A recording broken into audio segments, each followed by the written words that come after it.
जय जगन्नाथ बंधु मैंने मो मधुमिता आज आपण सिंगाल्पिका श्वेत पद्मा पाढ़ी त्रिपाठी लिखिଥିବା एक गप जार शीर्षक रही पूर्णछेद। खांटी खुशीर खियो खोजुला मो झीटा ठीक मोरी परी होइछि। जी जहाँ कुछ कर प्रथमे सुख निद्रा तापरे जे जो कथा से विरक्त होता से आम उपरे को हॉल के मल्टीप्लेक्स जाए मुवी देखी भल होता अथच आमे अर्धरात्रि ताको सांगरे धरी रथारूढ़ चतुर्धामूर्ति दर्शन पर बाहरी। झीटीर मन को अन्य आड़े लगेवाई तो कहली मोर किसी प्रश्नर उत्तर देलु देखा साधारण ज्ञान रे तोर केते दक्षता अच्छी। अच्छा कहलु ए वर्षर सुपरहिट फिल्म ना कौन? फाइटर। ओडिशार मुख्यमंत्री नाम कौन? श्रीजुक्त मोहन चरण माझी। भारतर राष्ट्रपति किए? द्रौपदी मुर्मू। उत्तर देला बेले झीर मुह खुशी उज्जवल हो उठुला। एथर मु पचारे अच्छा कहले देखा श्रीमंदिर रे केतोटी पहाच अच्छी? 22। जगन्नाथ रथ दौड़ीर नाम कौन? मुहटा सुखीगला मो झीर। अच्छा बलभद्र रथरे लगुवा 4टी घोड़ा ना कौन कहलु? ये कष्टीय प्रश्न कौन पचार बोली कही चिड़ी जाए मुह मोड़ीदेला। ता मुह देखी मु बुझीगली जे एतिकिरे तार ज्ञान सरीगला। अर्थात कथा एतिकिरे शेष। पूर्णछेद पड़िबार समय। राति 2टार उठी बाहर थिलु। निद टलमल अवस्था थिला 3 जन जाकर। उत्तरा छक क्रॉस करी टोल गेट पाखापाखि रास्ता कड़े गाड़ी अटकेलु चा पाई। स्वामी और झील एपट सेपट ही बोलते। मते तो जोरी निद लगुला। चा दुकान सामने पड़ता प्लास्टिक चेयर बस पड़े। अंधार निर्जन राति। राजरास्ता दे पड़ुवा गाँ सब केते बेलु शोई पड़े।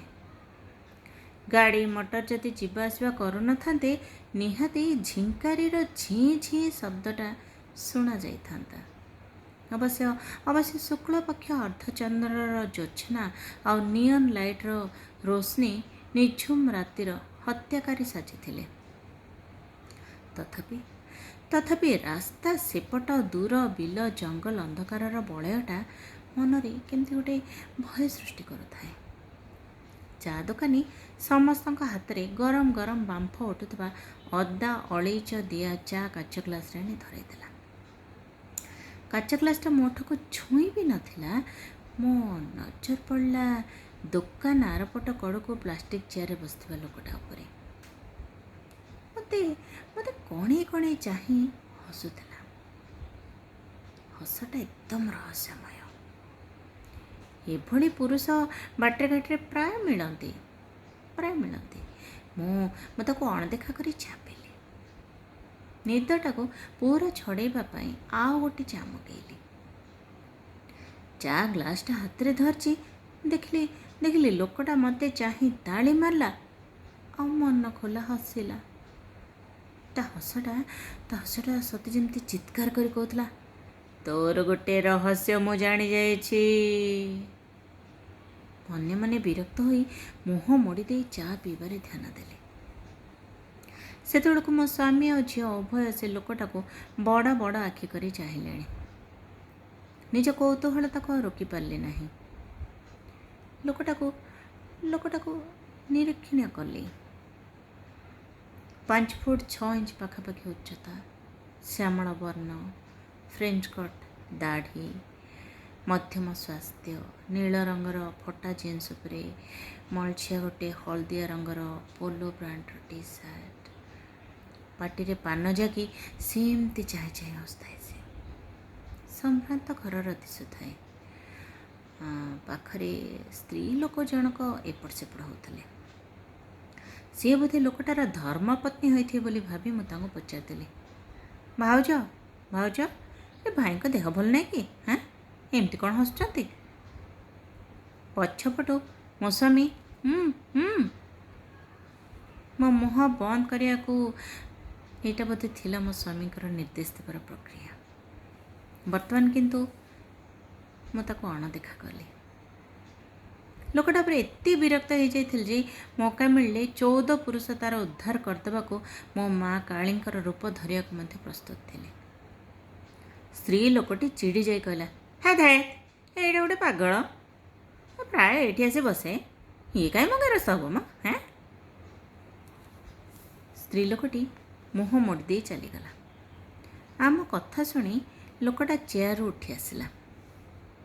ଧୀରେ ଧୀରେ ମୋରି ଆଡ଼କୁ ଅଗ୍ରସର ହୋଇ ମୋ ସାମ୍ନାରେ ଆସି ଠିଆ ହେଲା। ଏଥର କିନ୍ତୁ ରହସ୍ୟମୟ ନୁହଁ, ସତେ ଯେମିତି ସ୍ମିତ ହାସ୍ୟ ଥିଲା। ଗୋଟିଏ ଆପଣାର ମଣିଷକୁ ଦେଖିଲେ ଯେ ଯେମିତି ହସେ, ଠିକ୍ ସେହିପରି ଗୋଟିଏ ସ୍ମିତ ହାସ୍ୟ ଥିଲା ତା ଚେହେରାରେ। ମୋତେ ବି ଏକ ସକାରାତ୍ମକ ଭାବର ଅନୁଭବ ହେଲା। ଚା ଦୋକାନୀ ତାକୁ କହିଲା, ଆବେ ଯା, ହେ ସେପଟେ ଚେୟାରରେ ବସିବୁ, କାହିଁକି ଏଠି ଛିଡ଼ା ହେଇଛୁ? ସିଏ କିନ୍ତୁ ଜମାରୁ ହଲଚଲ ହେଲା ନାହିଁ। ମୋତେ ସେମିତି ଚାହିଁ ରହିଲା। ହଠାତ୍ ସେ ମୋତେ କୁଣ୍ଢେଇ ଧରିଲା। କିନ୍ତୁ ଆମ ଭିତରେ ବ୍ୟବଧାନ ରଖିଥିଲା ମୋ ହାତରେ ଥିବା ଚା ଗ୍ଲାସଟି।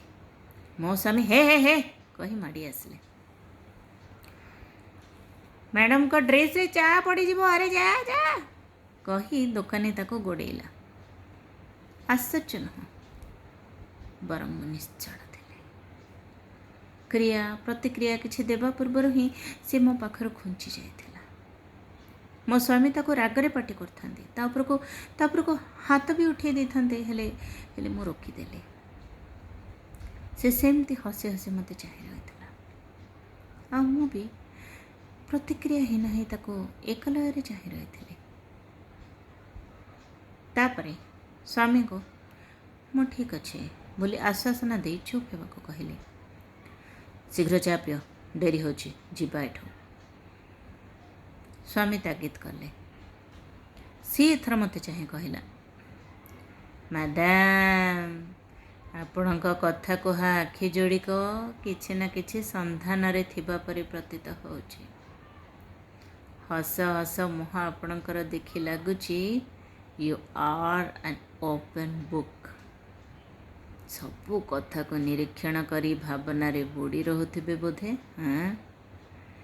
ଜୀବନରେ କିଛି ଅବୁଝା ରହିବା ବି ନିହାତି ଦରକାର। ଯଦି ସବୁ ବୁଝିବେ ତେବେ ଖୋଜିବାର ଜିଜ୍ଞାସା ବି ମରିଯିବ। ଆପଣ ଯାହା ସନ୍ଧାନରେ ଅଛନ୍ତି ଦିନେ ନିଶ୍ଚୟ ମିଳିବ।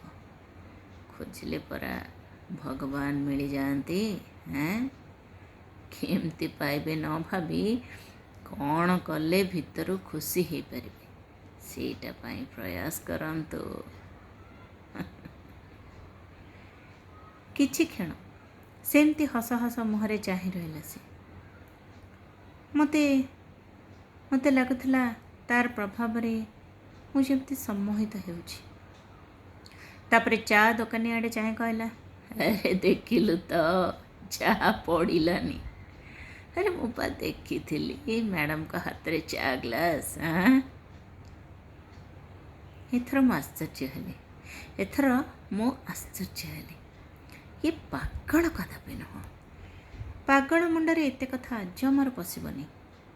ସେ ଫେରି ଯାଉ ଯାଉ ବୁଲି ପଡ଼ି ପୁଣି କହିଲା, ଆମର ଭେଟ ସେଇ କାଳିଆ କରେଇଛି, ସବୁ ତାରି ଇଚ୍ଛା।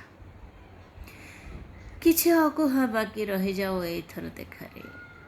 ଏଇ ଆଶାରେ କି ପୁଣି ଥରେ ଦେଖା ହେବା। ଲୋକଟା ବିଷୟରେ ଜାଣିବାର ଜିଜ୍ଞାସା ଆହୁରି ବଢ଼ିଗଲା। ଚା ଦୋକାନୀ ପାଖକୁ ଯାଇ ଧୀର ସ୍ୱରରେ ଲୋକଟା ବିଷୟରେ ପଚାରିଲେ। ଦୋକାନୀ କହିଲା, ଏ ମ୍ୟାଡ଼ାମ ଏଇ ଉତ୍ତରା ଛକ ପାଖ ଆପାର୍ଟମେଣ୍ଟରେ ରହୁଥିଲା।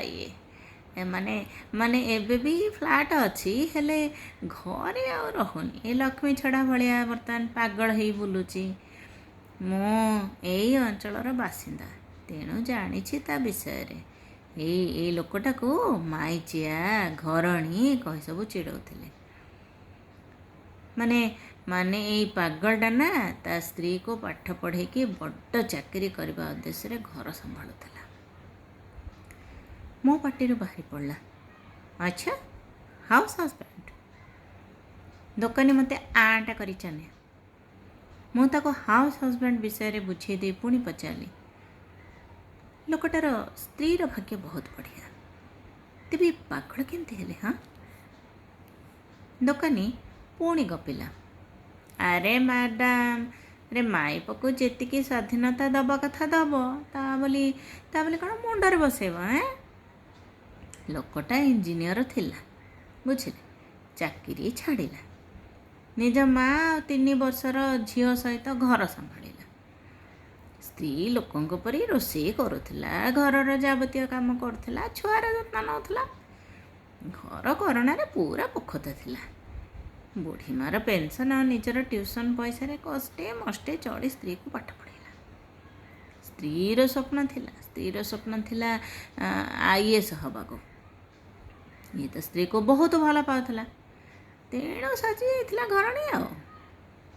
ମୁଁ ଟିକେ ରୁକ୍ଷ ସ୍ୱରରେ ଏଥର କହିଲି, ହାଉସ୍ ହଜବେଣ୍ଡ। ମନେ ମନେ ଲୋକଟାକୁ ପ୍ରଶଂସା କରିବା ସହିତ ତା ସ୍ତ୍ରୀକୁ ଈର୍ଷା ବି କଲି। ମୁଁ ଦୋକାନୀକୁ କହିଲି, କେତେ ଛୋଟ ମାନସିକତା ଆମ ସମାଜର।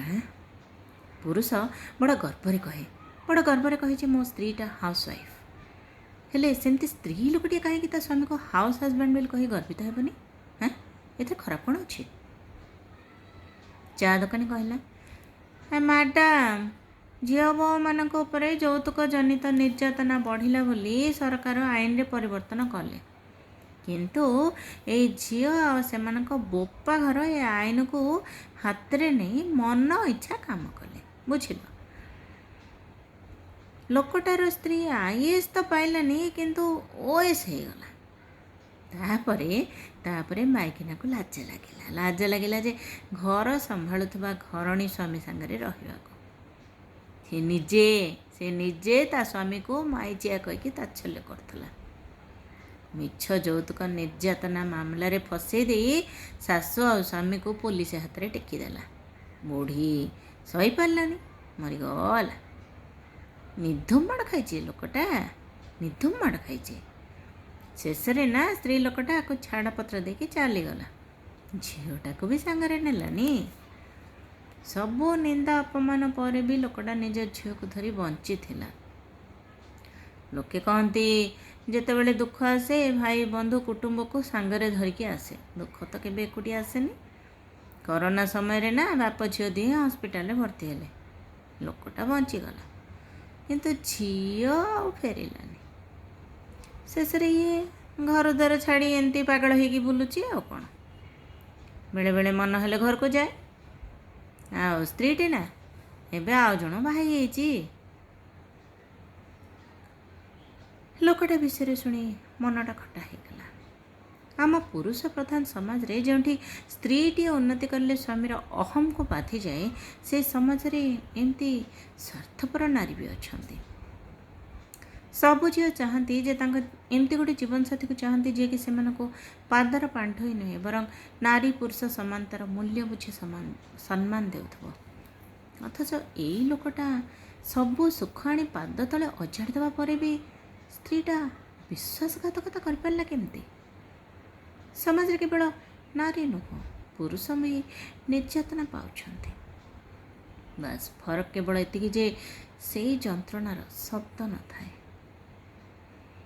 ସମୟ ହେଉଥିଲା ଆମେ ପୁରୀ ଅଭିମୁଖେ ଆଗେଇ ଗଲୁ।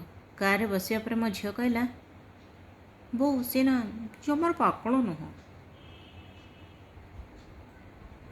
ଜୀବନଯାକ ସବୁ ହାରିଯିବାର ଯନ୍ତ୍ରଣା ପାଇବା ପରେ ବି ମୁହଁରେ ହସ ଫୁଟେଇ ପାରୁଥିବା ସେଇ ଉତ୍ତରା ଛକର ବାଟୋଇଟା ପାଖରେ ମୋ ମନ ଅଟକି ଯାଇଥିଲା। ପ୍ରବଳ ଭିଡ଼ ଯୋଗୁଁ ସମୟ ଲାଗିଲା ଦର୍ଶନ ସରି ଫେରିଲା ବେଳକୁ। ପାଖାପାଖି 4 ଘଣ୍ଟା ଉପରେ ହେଇଗଲା। ଉତ୍ତରା ଛକ ପାଖେଇ ଆସୁଥିଲା ଆଉ ମୁଁ ମୋ କାର୍ ଝରକା ଦେଇ ରାଜରାସ୍ତା ଆରପଟ ସେଇ ଚା ଦୋକାନୀକୁ ଖୋଜୁଥିଲି। ବାସ୍ ସେଇ ପାଗଳ ବାଟୋଇକୁ ଆଉ ଥରେ ଦେଖିବାକୁ। ପ୍ରବଳ ଟ୍ରାଫିକ୍ ଜାମ୍। ଗାଡ଼ି ବହୁତ ଧୀରେ ଧୀରେ ଆଗକୁ ଗଡ଼ୁଥାଏ। କାରରୁ ଓହ୍ଲେଇ ଝିଅ ପଚାରି ବୁଝି ଆସିଲା, କିଏ ଜଣେ ଟ୍ରକ୍ ଆଗକୁ ଡେଇଁ ପଡ଼ିଛି ମାମା। ଝିଅ କହିଲା, देखियो बो बेसी नुह आउ अधघंटा भितर ना पदे कथा खबर है कि सब चैनल ब्रेकिंग न्यूज ही फ्लाश हम आसंता काली ना को गोटे खबर कागज को गोटे फर्दर खबरटी छपाई आ कौन